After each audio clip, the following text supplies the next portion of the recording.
Hello and welcome back to another breaking news update. My name is Jimmy Boyd and you were watching Boyd News. I want to thank you so much for tuning in today.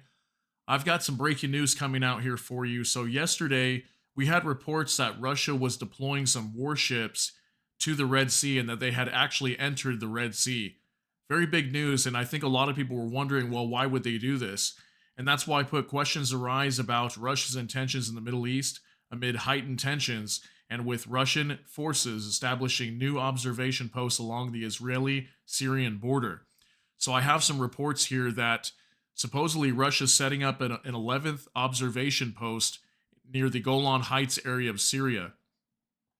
And obviously, there's been lots of tension in that area with Syria and Israel and Lebanon. Okay, obviously things are really flaring up here, and then we have with what's going on down in Gaza with this whole Rafah invasion that's upcoming here, and Hamas may potentially be eliminated. Will they be eliminated? We don't know. But obviously, Russia seems to be showing their support here potentially for Hamas.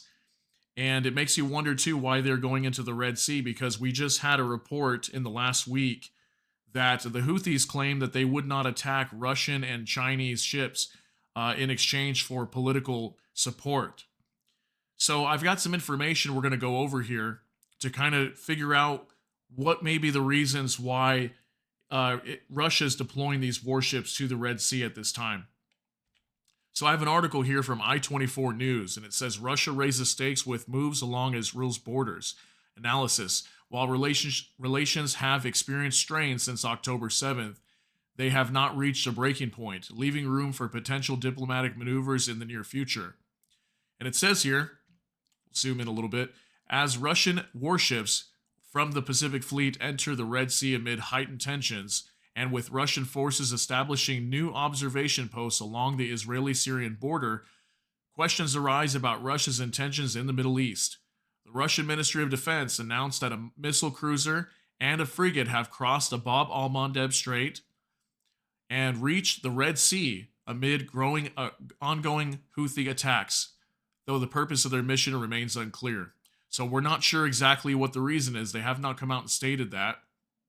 But it goes on to say this move follows the Kremlin's denial of receiving security assurances from the Houthis to prevent attacks of their ships, raising concerns about Russia's strategic goals.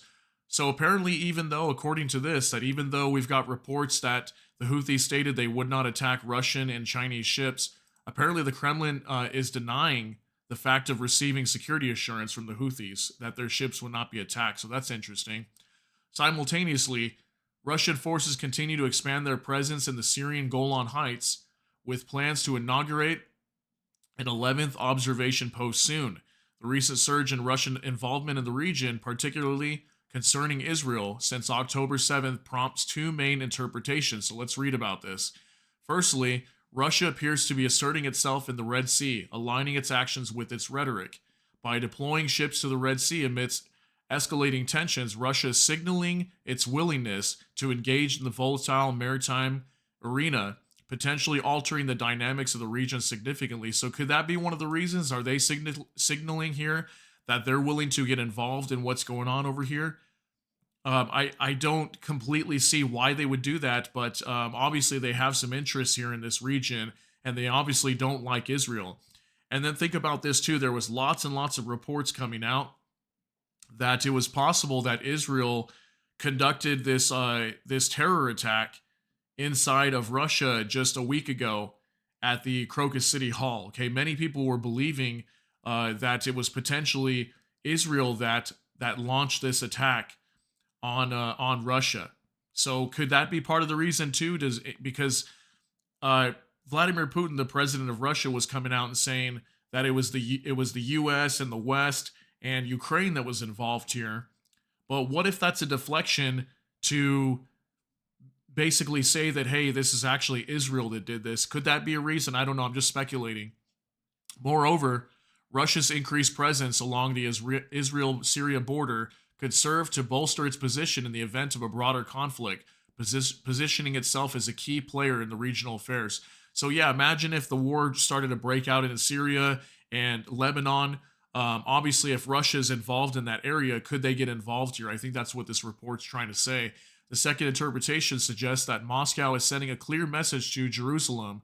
Recent tensions between the two nations, particularly regarding Russia's support for Hamas and Israel's statements in support of Ukraine, may have prompted Russia to increase its military presence along Israel's borders as a form of diplomatic pressure. That's possible too, but we do know that Russia backs Hamas here too, and we have this upcoming invasion of Rafah in the Gaza Strip that could be coming here in a matter of weeks.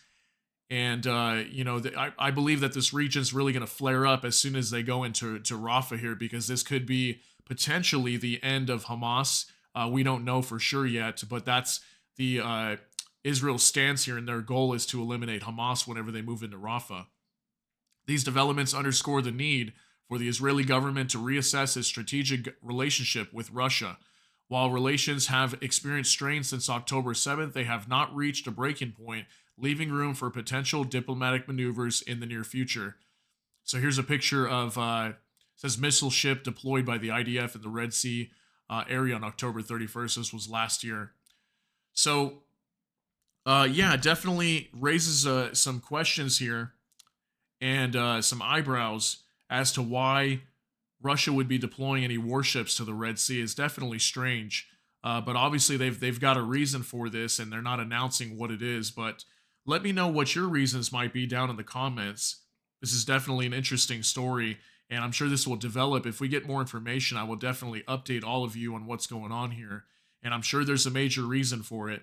And think about this too, because Israel's going to be going into Rafah here very soon. And I said that this region's really going to flare up as soon as they do that, because we're going to have a lot more innocent people being killed. And it could be extremely high in the casualty rates in Rafah whenever they decide to go in, if they don't evacuate majority of the people out of there.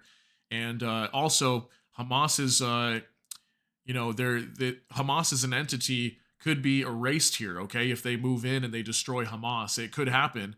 And maybe some of these players here, Russia and Hezbollah, these other groups that are Iran aligned, could potentially not want that to happen. So could they collapse on Israel and attack Israel at that time? It's possible. We'll have to see what happens. Maybe that's the plan here. Who knows? But yeah, let me know what you think down below. Share your thoughts and concerns and your opinions. If you got something out of this video, please smash the like button. And also, if you enjoy my content, please consider subscribing down below and hit the notification bell. That way YouTube can notify you. And with that, I hope you all have a great day. Thanks so much for tuning in for this update. Everybody take care and God bless, and we'll see you in the next one.